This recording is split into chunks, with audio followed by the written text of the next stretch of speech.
அருமையான தேவனுடைய பிள்ளைகளே, இந்த உலகத்திலையும் மறு உலகத்திலேயும் வாழப்போகிற நமக்கு தேவையான அத்தனை ஆசீர்வாதங்களையும் அவர் எழுதி தந்திருக்கிற எல்லா நன்மைகளையும் சிலுவையின் மூலமாக நாம் பெற்றுக்கொள்ளுகிறோம். அருமையான தேவனுடைய பிள்ளைகளே, தேவனே உங்களை தன்னுடைய குடும்பத்திலே பிள்ளைகளாக தெரிந்தெடுத்ததுனால அவருடைய அன்பு மாறுவதே கிடையாது. அந்த சிலுவையை குறித்தது அல்லாமல் வேற ஒன்றையும் குறித்து நாம் மேன்மை பாராட்டலாம். ஏனென்றால் அந்த சிலுவை தான் என்னை பரிபூரணப்படுத்திட்டு, அந்த சிலுவை தான் என்னை பரிசுத்தமாக்கிட்டு, அந்த சிலுவை தான் என்னை தேவ நீதிமானாக மாற்றினது.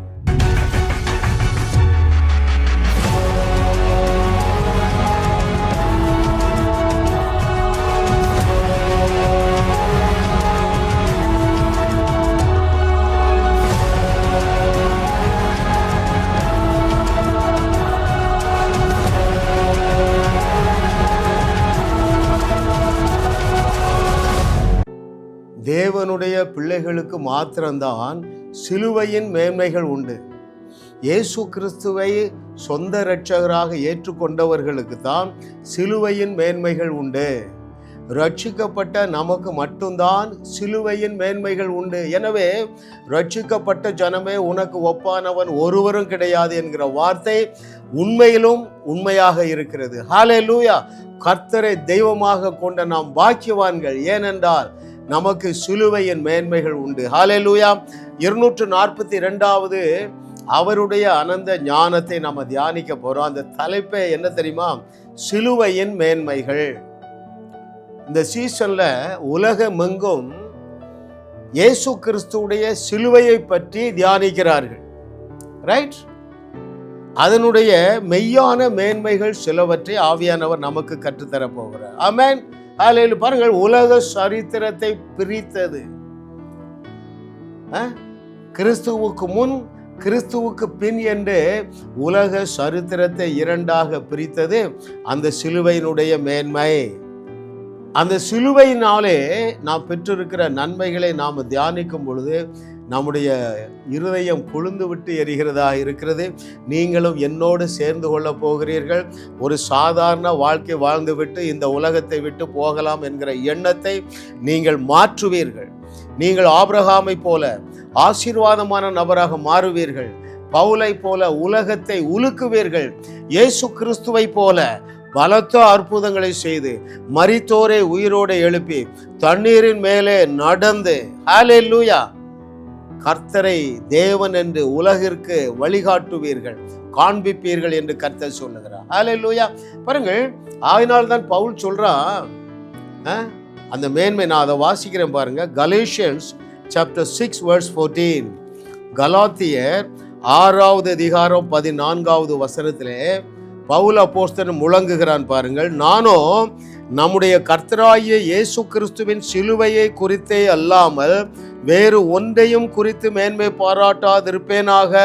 அவரால் உலகம் எனக்கு சிலுவையிலே அறையுண்டிருக்கிறது, நானும் உலகத்திற்கு சிலுவையிலே அறையுண்டிருக்கிறேன். ஹல்லேலூயா!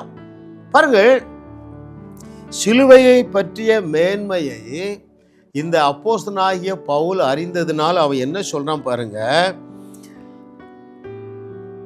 இயேசு கிறிஸ்துவின் சிலுவையை குறித்தே அல்லாமல் வேறு ஒன்றையும் குறித்து நான் மேன்மை பாராட்ட மாட்டேன் என்கிறார். ஏனென்றால் இது மட்டுமே எனக்கு போதும். சிலுவையிலே தேவன் நமக்கு சம்பாதித்து வைத்திருக்கிற இந்த மேன்மையான ஆசீர்வாதங்கள் மாத்திரம் நமக்கு போதும். ஹல்லேலூயா! ஐயா, அந்த சிலுவையையும் நம்முடைய கிறிஸ்துவையும் பிரிக்க முடியாது. ரைட்?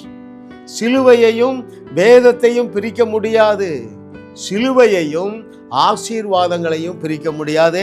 கர்த்தர் தாமே நமக்கு ஒரு பிரகாசம் உள்ள மனக்கண்களை தந்தருளுவாராக. பாருங்கள், இம்மைக்கும் மறுமைக்கும் தேவையான சகல நன்மைகளும் அந்த சிலுவையிலே அடங்கி இருக்கின்றன.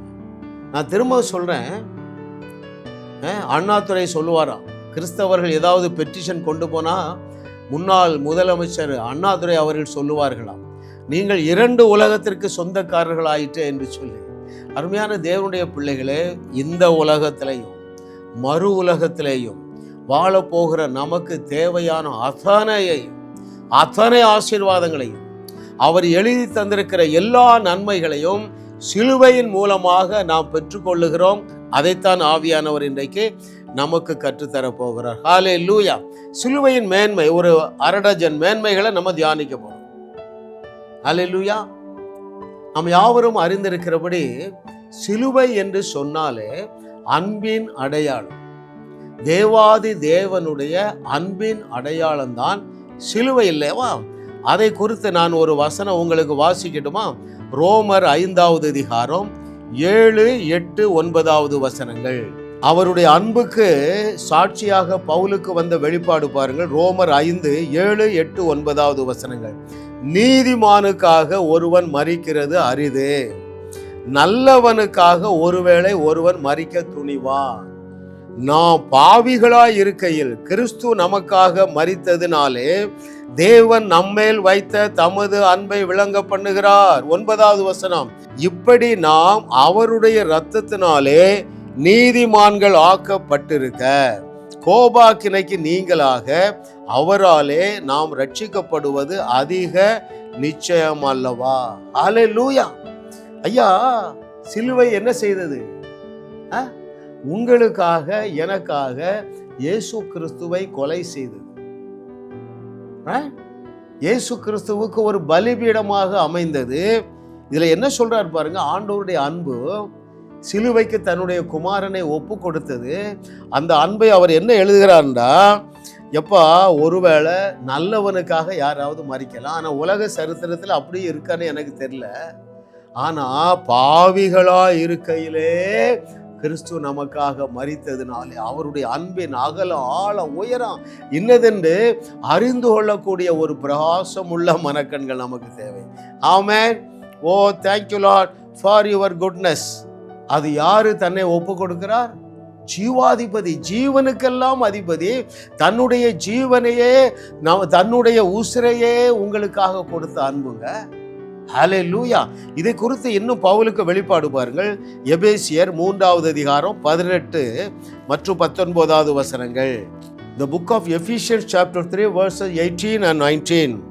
சகல பரிசுத்தவான்களோடும் கூட கிறிஸ்துவனுடைய அன்பின் அகலமும் நீளமும் ஆழமும் உயரமும் என்னதென்று உணர்ந்து அறிவு கெட்டாத அந்த அன்பை அறிந்து கொள்ள வல்லவர்களாகவும் தேவனுடைய சகல பரிபூரணத்தாலும் நிறையப்படவும் அவர் தமது மகிமையினுடைய ஐஸ்வர்யத்தின்படியே உங்களுக்கு அனுக்கிரகம் பண்ண வேண்டும் என்று வேண்டிக் கொள்ளுகிறேன். பாருங்கள், அந்த அன்பு எப்படிப்பட்ட அன்பா?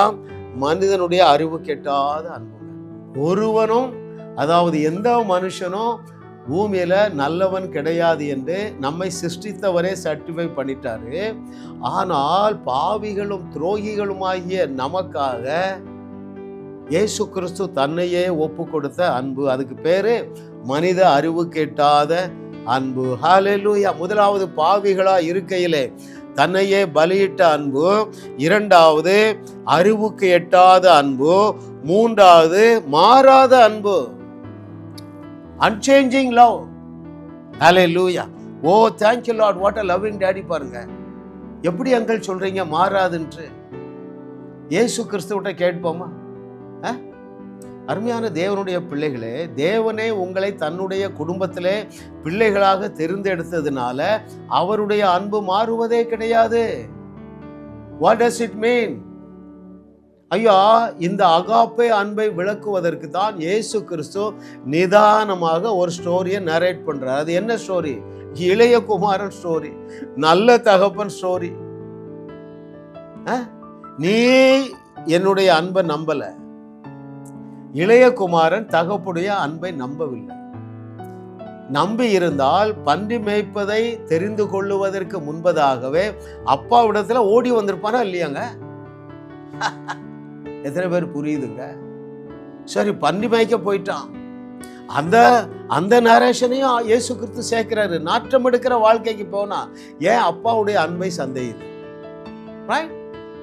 மரண மரத்தின் கனியை புசித்தார்கள், ஏன் அப்பாவுடைய அன்பை சந்தேகிக்க வைத்தான் பிசாசு. இன்றைக்கும் அநேகர் பன்றி மேய்த்து கொண்டு இருக்கிறீர்கள். அப்படி என்றால் என்ன பொருள்? பரிதாபமாக வாழ்ந்து கொண்டு இருக்கிறீர்கள். ஏன்? உங்களாலே உங்களுடைய நல்மன சாட்சியை காத்துக்கொள்ள முடியவில்லை. ஏன் உங்களாலே மனசாட்சியை காத்துக்கொள்ள முடியல? அப்பாவுடைய அன்பை நீங்க சந்தேகிக்கிறீங்க. சந்தேகிக்கவே செய்யாதீங்க. அதை போல நீங்கள் தேவனுக்கு செய்கிற துரோகம் வேற எதுவுமே இல்லைங்க. நீங்கள் என்ன செய்ய வேண்டும்? மனசாட்சியை காத்துக்கொள்ள வேண்டும். ரொம்ப முக்கியமான புஸ்தகங்க. Hallelujah. Oh thank you lord for your goodness. அப்போ நீங்கள் தேவனுக்கு விரோதமாக துரோகம் செய்யும் பொழுதும் அப்பாவுடைய அன்பு மாறுவது இல்லை. அடுத்து பாருங்க, அந்த அன்பு என்ன செய்துட்டா? நம்மை ஒரு புது சிருஷ்டியாக மாற்றிவிட்டது. அதை வாசிக்கட்டுமா உங்களுக்கு? 2 கொரிந்தியர் 5வது அதிகாரம் 17வது வசனம். The book of 2 Corinthians chapter 5 verse 17.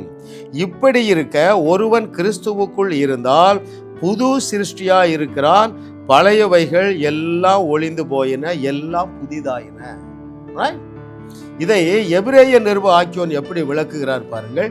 எபிரேய நிருப ஆக்கியோனுக்கு வந்த வெளிப்பாட்டை எபிரேயர் 10வது அதிகாரம் 14வது வசனத்தில் அவர் எழுதி வைத்திருக்கிறார் பாருங்கள். ஏனெனில் பரிசுத்தமாக்கப்படுகிறவர்களே ஒரே பலியினாலே, சிலுவையிலே 2000 ஆண்டுகளுக்கு முன்பதாக செலுத்தப்பட்ட அந்த ஒப்பற்ற ஒரே பலியினாலே இவர் என்றென்றைக்கும் பரிபூரணப்படுத்தி இருக்கிறார். You have been perfectly perfected. Hallelujah. ஹல்லேலூயா. ஐயா, நான் பலமுறை சொல்லியிருக்கிறேன், நான் விளக்க வேண்டிய அவசியம் இல்லை. நம்முடைய ஆவி மனிதனிலே you have been perfectly perfected. அது மாத்திரம் நல்ல செய்தி அல்ல, அது மாத்திரம் நம்ப முடியாத நல்ல செய்தி இல்லை. நீ இப்பொழுது பாவம் செய்கிறாயே, அந்த பாவத்திலே உன்னுடைய ஆவி மனிதன் ஈடுபட முடியாதபடி அதை சீல் பண்ணிட்டார். எபேசியர் 1:12. ஐயா, அது அல்ல அவருடைய அனந்த ஞானங்க. அவரை அறிகிற அறிவின் மேன்மை எவ்வளவு முக்கியமோ அதே போல சிலுவையின் மேன்மைகளை அறிவது மிக மிக முக்கியமானது. அருமையானவர்களே, வேற எதுவுமே நம்மளை பூரணமாக்க முடியாதுங்க. தேவன் அரைகுறையான பரிசுத்தவானை ஏற்றுக்கொள்ள முடியாது. ஏன்? அவர் பாவத்தை பாராத சுத்த கண்களையுடைய தேவன். ரைட்? அப்போ அவருடைய அனந்த ஞானத்தின்படி என்ன செய்தார்? மனிதன் என்றாலே ஆவிதாங்க. உங்கள் ஆவி மனிதனை பரிபூரணப்படுத்தும்படியாக அந்த சிலுவையை பயன்படுத்தினார். அது சிலுவையினுடைய ஒரு மேன்மை இல்லையா? Hallelujah. Oh thank you lord for your goodness.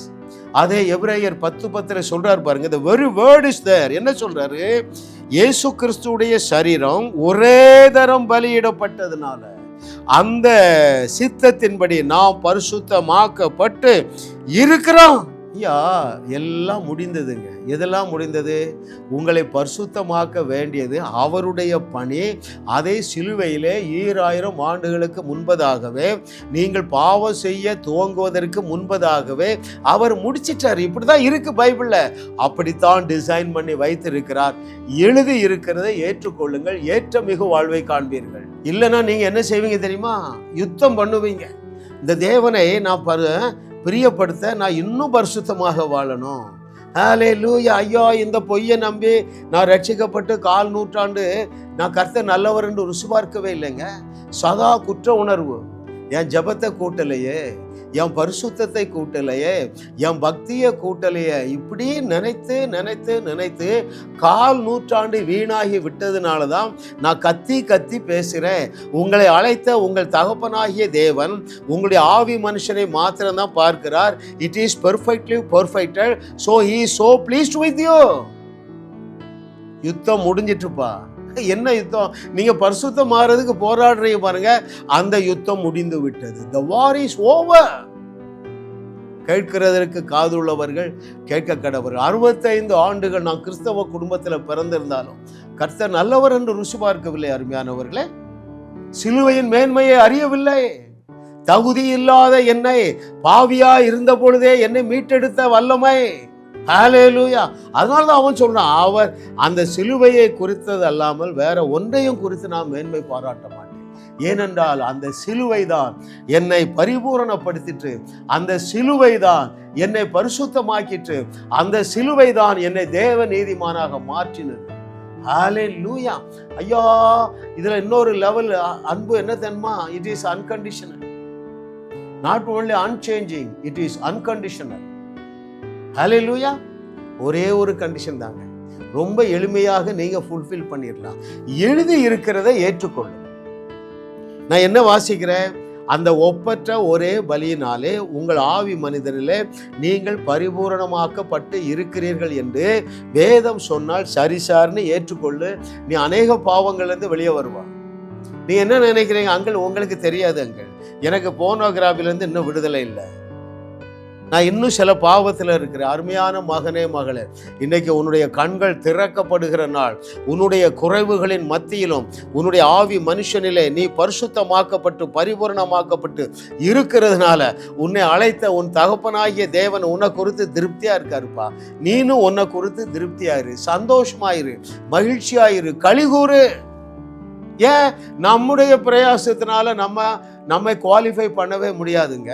உங்களுடைய பிரயாசத்தினாலே உங்களை நீங்களே தகுதிப்படுத்த முடியுமானால் அவர் நியாயப்பிரமாணத்தை தகர்த்து கொண்டு ஒழித்திருப்பாரா? யோசிங்க. முதலாவது என்ன பார்த்தோம்? சிலுவையின் மேன்மை. அந்த சிலுவை என்பது அன்பிற்கு அடையாளம். இரண்டாவது, அந்த சிலுவை தான் நமக்கு என்ன செய்தது என்றால் இயேசுவையே நமக்கு தேவ பலனாக்கி விட்டது. முக்கியமான ட்ரூத், ரைட்?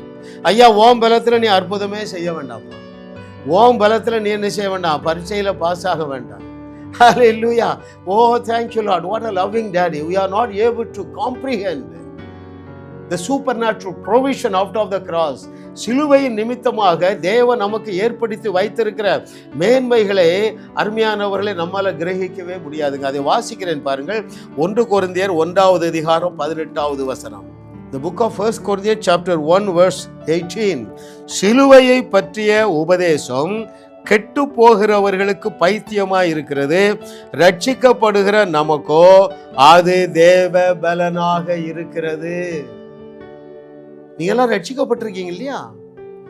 அப்போ நீங்க மனித பலத்துல ஆபரேட் பண்ண வேண்டிய அவசியமே இல்லை. அப்படின்னா என்ன பொருள்? எழுதி தந்திருக்கிற எல்லாவற்றையும் உங்களாலே விசுவாசித்து பெற்றுக்கொள்ள முடியும். That is the design.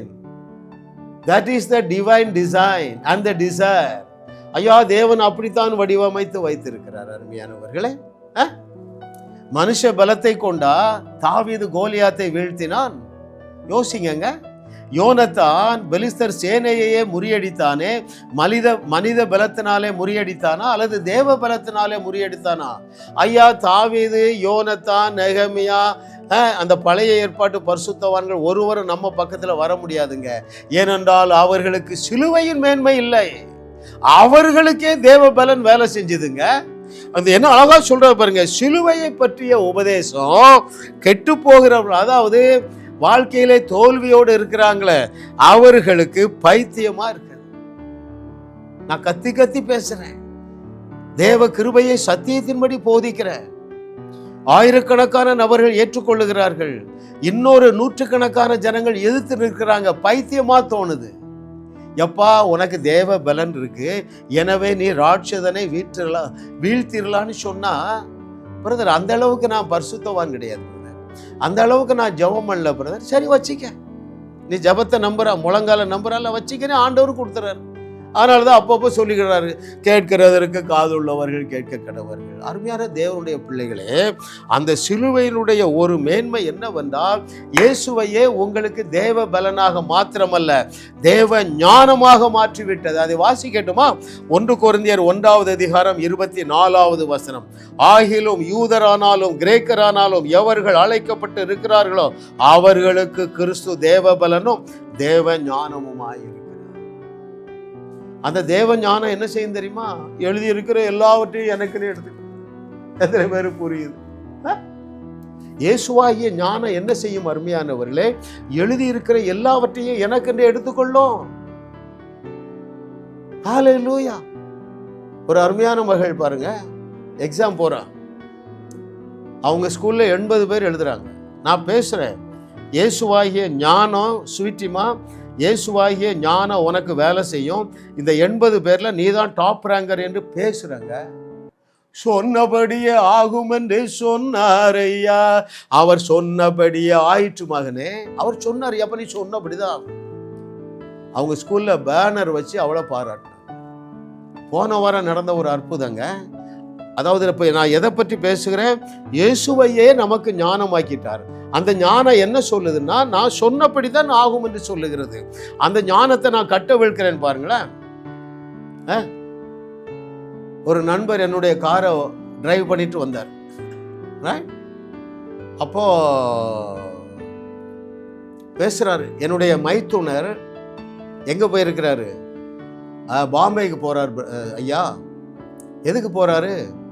Our famous hair cutter, hair designer, ரொம்ப ஃபேமஸா. என்ன காம்படிஷன்னா, இந்தியாவில இருந்து ஒரு 1000 பேர் வராங்க, டாப்பை செலக்ட் பண்றாங்க. நான் சொன்னேன், பிரபு அவரை கூப்பிடு, உன்னுடைய மைத்துனரை கூப்பிடு, நான் ஃபோனில் பேசுகிறேன், இந்த 1000ல் இவர் தான் ஃபர்ஸ்ட் வருவார்னு நான் சொன்னேங்க. நேற்று எனக்கு வாட்ஸ்அப் போட்டிருக்காரு, ஐயா நீங்கள் சொன்ன மாதிரியே என்னுடைய மைத்துனர் ஃபர்ஸ்ட்ல பெஸ்ட்ல வந்துட்டாரு, அவர் தான் டாப் வின்னர்ன்றார். தேவ ஞானம் விளங்குதா உங்களுக்கு? தேவ ஞானம் என்ன செய்யும்? தேவன் நம்மை பற்றி என்னெல்லாம் சொல்லி இருக்கிறாரோ அதை ஏற்றுக்கொள்ளும். எத்தனை பேர் புரியுதுங்க? 1 கோடி ரூபாய் கடன் சிஸ்டர், அவங்க 12 வருஷமா இந்தியன் பேங்க், இந்தியன் ஓவர்சீஸ் பேங்க்கும் இவங்களுக்கும் கேஸ். 10-12 வருஷமா கோர்ட்டுக்கும் வீட்டுக்கும் அலைகிறாங்க. சொன்னபடி தானே நடக்கும் சிஸ்டர். 30 நாளில் உங்கள் கடன் அடையுது. சொன்னபடியே ஆயிட்டுங்க. தேவ ஞானத்தை குறித்து நான் பேசிக்கொண்டிருக்கிறேன். ஐயா, அது சிலுவையினாலே நாம் பெற்றுக்கொண்டது. சிலுவையிலே அருமையானவர்களே எக்ஸ்சேஞ்ச் நடந்திருக்குங்க. எக்ஸ்சேஞ்ச், சிலுவையின் மேன்மை. என்ன வாசிக்கிறோம்? 2 கொரிந்தியர் 8:9 என்ன வாசிக்கிறோம்? அவர் உங்களை ஐஸ்வர்யவன் ஆக்கும்படி அவர் தரித்திரரானார். என்ன எக்ஸ்சேஞ்ச் நடந்தது? அவர் மேலே இருந்த ஐஸ்வர்யத்தை தூக்கி என் மேலே வைத்ததுனால நான் ஐஸ்வர்ய சம்பன்னனானேன். என் மீது இருந்த தரித்திரத்தை தூக்கி அவர் மேலே வைத்ததுனால அவர் தரித்திரரானார். The great exchanges. அவர் துக்கம் நிறைந்தவரானார் சிலுவையிலங்க. சிலுவையின் மேன்மை பற்றி தியானிக்கிறோம். ஏன் துக்கம் நிறைந்தவரானார்? ஐயா, ஒரு சந்ததி எழும்புது, அவர்கள் என்னை விசுவாசிப்பார்கள், அவர்கள் தங்கள் வாழ்க்கையில ஒரு நாளும் துக்கப்படக்கூடாது என்கிற ஒரே ஒரு காரணத்திற்காக சிலுவையிலே அவர் துக்கம் நிறைந்தவரானார். அடுத்த சிலுவையினுடைய மேன்மை என்ன தெரியுமா? அவர் தழும்புகள் பெற்றாருங்க, காயப்பட்டார். எதுக்கு? நீ எந்த வியாதியும் படக்கூடாது என்பதற்கு தானே. எத்தனை பேர் கவனிக்கிறீங்க? ஹல்லேலூயா, thank you Lord for your goodness சொல்லிட்டே போலாங்க. இன்னொரு சிலுவையிலே நடந்த ஒரு மாபெரும் ஆசீர்வாதத்தை நான் வாசிக்கட்டுமா? நம்மையும் அவரையும் ஒன்றாக்கிட்டாரா. எபேசியர் 2வது அதிகாரம் 16, 17, 18. பகையை சிலுவையினாலே கொண்டு அதனாலே இரு திறத்தாரையும் ஒரே சரீரமாக தேவனுக்கு ஒப்புரவாக்கினார். அல்லாமலும் அவர் தூரமாயிருந்த உங்களுக்கும் சமீபமாயிருந்த அவர்களுக்கும் சமாதானத்தை சுவிசேஷமாக அறிவித்தார். அந்தபடியே நாம் இரு திறத்தாரும் ஒரே ஆவியினாலே பிதாவினிடத்தில் சேரும் சிலாக்கியத்தை அவர் மூலமாய் பெற்றிருக்கிறோம். ஐயா, இஸ்ரவேலர்களுக்காக வந்த இயேசு கிறிஸ்து என்ன செய்தாரா? புறஜாதிகளாகிய நம்மையும் இஸ்ரவேலர்களையும் என்ன செஞ்சிட்டாரு? இரு திறத்தாரையும் ஒரே ஆவியினாலே பிதாவினிடத்திலே சேர்த்தார். எது அதை செய்தது? சிலுவையை அதை செய்தது. அருமையானவர்களே, எங்களை சகல சத்தியத்திற்குள்ளேயும் நடத்துகிற தூய ஆவியானவரே, உமக்கு நன்றி அப்பா. Lord, we thank you Holy Spirit. பாருங்கள், கடைசியாக சிலுவையின் மேன்மை ஒன்றை பார்த்து நாம முடிக்க போகிறோம். என்னுடைய வியூவர்ஸ் அத்தனை பேரும் இந்த சிலுவையின் மேன்மையை இந்த சீசனில் நீங்கள் தியானிங்க, அல்லது இந்த செய்திகளை நீங்கள் கேளுங்கள். சாதாரண வாழ்க்கையை விட்டுவிட்டு மேலான வாழ்க்கைக்கு நீங்கள் ஏறி வருவீர்கள் என்று கர்த்தர் சொல்லுகிறார். பாருங்கள், கடைசியாக முள்ளை முள்ளால் எடுங்கள் என்று சொல்லுவாங்க பாருங்க, தமிழ்ல பழமொழி. அதே போல அந்த சிலுவை மரணத்தினாலே நம்முடைய மரணத்தை விழுங்கிவிட்டார். ஹல்லேலூயா. வாசிக்கவாத எபிரேயர் 2வது அதிகாரம் 14வது வசனம். ஆதலால் பிள்ளைகள் மாம்சத்தையும் இரத்தத்தையும் உடையவர்களாய் இருக்க அவரும் அவர்களைப் போல மாம்சத்தையும் இரத்தத்தையும் உடையவரானார். மரணத்துக்கு அதிகாரியாகிய பிசாசானவனை தமது மரணத்தினாலே அழிக்கும்படிக்கு. ஹல்லேலூயா. பாருங்கள், ஏனையா இயேசு கிறிஸ்து, ஆவியான இயேசு கிறிஸ்துவுக்கு மாம்சமும் இரத்தமும் கொடுக்கப்பட்டது இந்த சிலுவையிலே உனக்காக எனக்காக மரணத்தை ருசி பார்த்து மரணத்திற்கு அதிபதியாகிய பிசாசானவனை அழிக்கும்படியாக. ஹல்லேலூயா. ஓ thank you Jesus, Holy Spirit. பாருங்க, இன்னொன்று பாருங்க, அதில் என்ன சொல்றாரு? ஜீவகாலம் எல்லாம் மரண பயத்தினாலே அடிமைத்தனத்திற்குள்ளானவர்கள் யாவரையும் விடுதலை பண்ணும்படியாக. அப்படியானார். எப்படியானார்? சிலுவையிலே தன்னையே ஒப்புக்கொண்டார். ஐயா, தேவன் எப்படி இம்மார்டல், அதாவது தேவனுக்கு எப்படி மரணம் கிடையாதோ அதே போல அவருடைய பிள்ளைகளாகிய நமக்கு சரீர மரணமும் கிடையாது, ஆவிக்குரிய மரணமும் கிடையாது. இதைத்தான் பவுல் எழுதுறார். எப்பா, சொந்த குமாரன் என்று பாராம அவருடைய ரத்தத்தையும் அவருடைய மாம்சத்தையும் கொடுத்துட்டார, உனக்கு ஒரு மரணம் இல்லாத வாழ்க்கையை தரமாட்டாரா? ஐயா, இம்மார்டல் லைஃபை பவுல் மாத்திரம் பேசல, இயேசு கிறிஸ்துவை பேசி இருக்கிறதை நான் வாசிக்கட்டுமா? அங்கே யோவான் எழுதின சுவிசேஷம் 6வது அதிகாரம் 58வது வசனம் மிக மிக முக்கியமான வசனம். இயேசு கிறிஸ்து உன்னை பார்த்து சொன்னது. யோவான் 6வது அதிகாரம் 58வது வசனம், வானத்திலே இருந்து இறங்கின அப்பம் இதுவே, இது உங்கள் பிதாக்கள் புசித்த மன்னாவை போல் அல்ல, அவர்கள் மரித்தார்களே, இந்த அப்பத்தை புசிக்கிறவனோ என்றென்றைக்கும் பிழைப்பான். கம்பேர் பண்றாரு பாருங்க. வானத்திலிருந்து கொடுக்கப்பட்ட அந்த அப்பத்தை புசிக்கிறவர்கள் வனாந்தரத்தில் மாண்டு போனார்கள். நான் உங்களுக்கு கொடுக்கிற என்னுடைய இரத்தமும் என்னுடைய மாம்சமும் எங்கே கொடுத்தார்? சிலுவையில கொடுத்தார். அதை சாப்பிடுகிற உங்களுக்கு மரணம் கிடையாது என்று சொல்லியிருக்காங்க. அல்லேலியா என்று சொல்லி ஏற்றுக்கொள்ளுங்க. உடனே சிலருக்கு பிசாசு ஞாபகப்படுத்தும், ஐயா வயசானவரும் வியாதி வரையா. அருமையான தேவர்களே, அதற்கு சொல்யூஷன் கொடுத்திருக்கிறார. உங்கள் வயது திரும்ப வாழ வயது போல ஆகும், நீங்கள் காண்டாமிருகத்துக்கு ஒத்த பலனோடு வாழுவீர்கள், உங்கள் கால்கள் மான்கால்களைப் போல பலனடையும். ஏற்றுக்கொள்ளுங்க, பரலோகம் உங்களை நம்பி இருக்கிறது. ஆமென். ஐயா, இதற்காகவே இந்த சிலுவை மூலமாக உங்களுக்கு ஒரு மேன்மையான ஸ்டேட்டஸை ஏற்படுத்தி வைத்து விட்டு தான் அவர் சொன்னார், நீங்கள் தேவர்களாக இருக்கிறீர்கள் என்று சொன்னார். நான் அதை ஏற்றுக்கொண்டேன். ஏற்றமிகு வாழ்க்கையை கிருபையாக வாழ்ந்து கொண்டிருக்கிறேன். என்னுடைய வியூவர்ஸ் அத்தனை பேரும் தேவன் உங்களை பற்றி சொன்ன வார்த்தைகளை ஏற்றுக்கொள்ளுங்கள், ஏற்றமிகு வாழ்க்கை வாழுவீர்கள். ஜாஸ் மினிஸ்ட்ரிஸ் செய்திகள் மூலமாக நீங்கள் ஆசீர்வதிக்கப்பட்டிருக்கிறீர்கள். நீங்கள் இந்த ஊழியத்தோடு கைகோர்க்கும்படியாக உங்களை அழைக்கிறோம். நீங்கள் காணிக்கை விதைக்கக்கூடிய நல்ல நிலமாக ஜாஸ் மினிஸ்ட்ரிஸ் இருக்கிறது. விசுவாசத்தோடு உற்சாகமாக பெருக விதையுங்கள். தேவன் உங்களை 1000 மடங்கு பெருக செய்வார். வாரந்தோறும் சென்னை முகப்பேரில் நடைபெறும் கிங்ஸ் அண்ட் குயின்ஸ் அசெம்பிளி ஞாயிறு ஆராதனைக்கு அன்புடன் அழைக்கிறோம். சத்தியத்தை சரியாக அறிந்து வெற்றி வாழ்க்கை வாழுவீர்கள். சென்னையில் உள்ள உங்கள் நண்பர்கள் உறவினர்களையும் 3 மாதங்கள் தொடர்ந்து வரும்படியாக உற்சாகப்படுத்துங்கள். முற்றிலும் ஜெயமான வாழ்க்கை வாழுவார்கள். உங்களையும் வாழ வைத்து உங்கள் மூலம் உலகத்தையும் வாழ வைக்கவே தேவன் எங்களை கிருபையாக அழைத்துள்ளார். விடுதலை பெறவும் சுகத்தை அனுபவிக்கவும் தொலைபேசியில் எங்களோடு தொடர்பு கொள்ளுங்கள். ஜாஸ் மினிஸ்ட்ரிஸ் யூடியூப் சேனலில் தொடர்ந்து செய்திகளை கேளுங்கள். சப்ஸ்கிரைப் செய்யுங்கள். வீடியோக்களை லைக் செய்து பலரோடு பகிர்ந்து கொள்ளுங்கள். அவர்களும் ஆசீர்வதிக்கப்படட்டும்.